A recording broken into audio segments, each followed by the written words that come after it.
तो तुमने Goku, Gojo, Jinnu, Naruto, Luffy जैसे पॉपुलर मेन कैरेक्टर्स के नाम तो सुने ही होंगे। बट एनीमे में ऐसे भी बहुत से मेन कैरेक्टर्स हैं जो बहुत सी चीजों में इनसे भी अच्छे हैं एंड बेटर हैं, लेकिन वो जो फेम डिजर्व करते थे या जो रिकग्नाइजेशन डिजर्व करते थे वो उन्हें कभी मिली ही नहीं। तो आज हम ऐसे ही कुछ मेन कैरेक्टर्स के बारे में बात करने वाले हैं जो इवन कुछ कुछ चीजों में गोकू, नारुतो एंड लूफी से भी बेटर हैं पर अंडररेटेड हैं।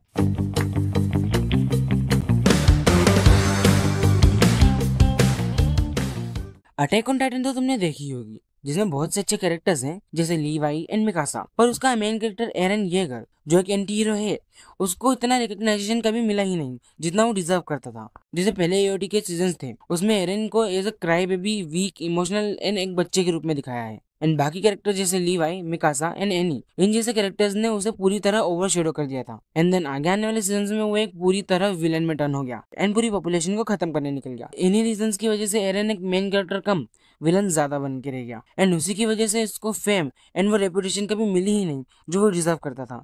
तुम कॉमेडी, पैरोडी, इसे का एनिमे सुनते हो तो तुम्हें सबसे पहले क्या याद आता है? हाँ, आई नो, कोनोसुबा, राइट? लेकिन उसका मेन कैरेक्टर फैंस के बीच में इतना पॉपुलर नहीं है। काजुमा सातो हमारा एवरेज मेन कैरेक्टर नहीं है। इसमें कोई typical isekai main character trace नहीं है, जैसे वो नोबल या हम्बल होना। ये फेयर फाइट नहीं करता है, ये manipulative and dirty tricks use करके हमेशा जीतने की कोशिश करता है बिकॉज उसके पास स्ट्रेंथ या पावर नहीं है। ये हमेशा माइंड गेम्स खेलता है एंड बहुत गलतियां भी करता है, बट वही गलतियां एक कॉमिक एंड सरकास्टिक वे में एक्सेप्ट भी कर लेता है। इस कैरेक्टर की कॉमेडी एंड सरकाजम तो सबको पसंद है, लेकिन शो के उसी comedy, parody and gag theme की वजह से ये कैरेक्टर अंडररेटेड रह जाता है, बिल्कुल इनोस्के जैसे। एंड एक रीजन ये भी है कि इसकी शो की गॉडेस, हाँ यही, इतनी पॉपुलर एंड डम है कि कहीं ना कहीं ये भी अपने मेन कैरेक्टर को ओवरशैडो करने लगती है।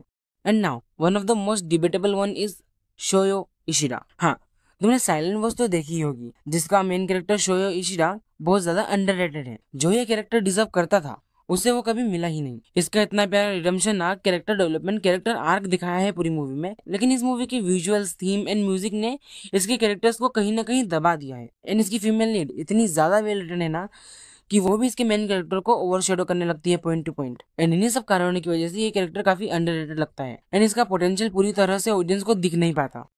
D Gray-man, one of the best shonen anime जो डार्क थीम पे चलता है एंड काफी मैच्योर है। सबसे पहली बात तो ये है कि ये एनीमे खुद में ही काफी अंडररेटेड है एंड जितने इसके फैंस हैं उन फैंस में भी ये मेन कैरेक्टर बहुत अंडररेटेड है। एलन वॉकर, एक ऐसा मेन कैरेक्टर जो खुद एक मॉन्स्टर एंड एक एग्जोसिस्ट होने के बीच में अपने आप को ढूंढ रहा है। ये कैरेक्टर इतना प्यारा लिखा गया है कि जिसे देखने में बहुत मजा आता है, लेकिन इसकी एनीमे की दुनिया ही इतनी बड़ी है एंड इतनी प्यारी वर्ल्ड बिल्डिंग है कि शो की बाकी चीजें ओवरशैडो हो जाती है। अपना मेन कैरेक्टर एलन वॉकर कभी वो मेन कैरेक्टर वाली इज्जत पा ही नहीं पाया एंड वो बहुत ज्यादा अंडररेटेड बन के रह गया।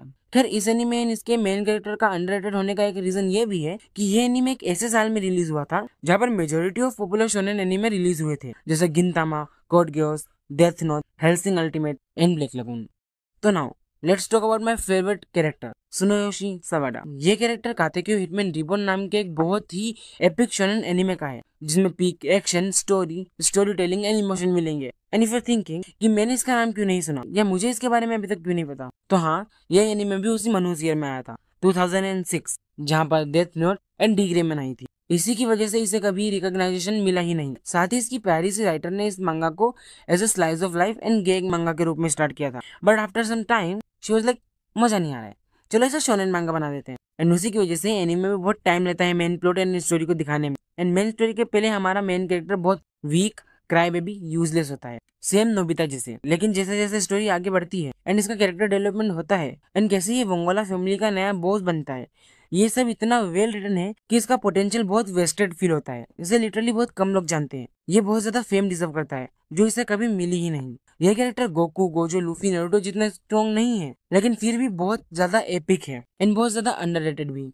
अब बात करते हैं सबसे ज्यादा अंडररेटेड कैरेक्टर की, तो let's talk about jujutsu Kaisen. JJ के सुनते ही सबसे पहले जेजे के फैंस गोजो चिल्लाते हैं। गोजो का फैन बेस इतना ज्यादा वास्ट है कि जिसका कोई हिसाब नहीं। पूरी जेजेके की स्टोरी भी गोजो के अराउंड ही रिवॉल्व करती है।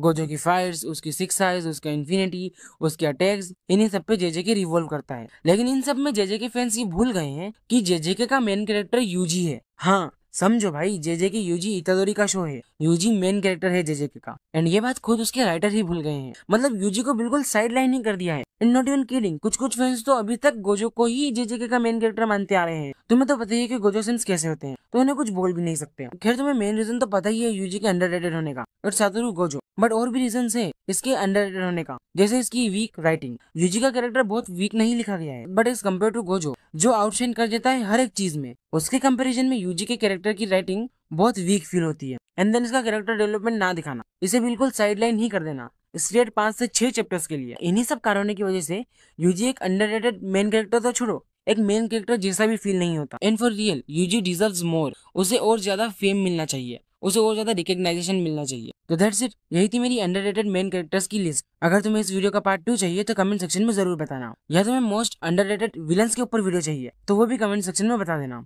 तो आज के लिए इतना ही, मैं मिलता हूँ अगली वीडियो में। तब तक के लिए सब्सक्राइब कर दो and just be A cinephile.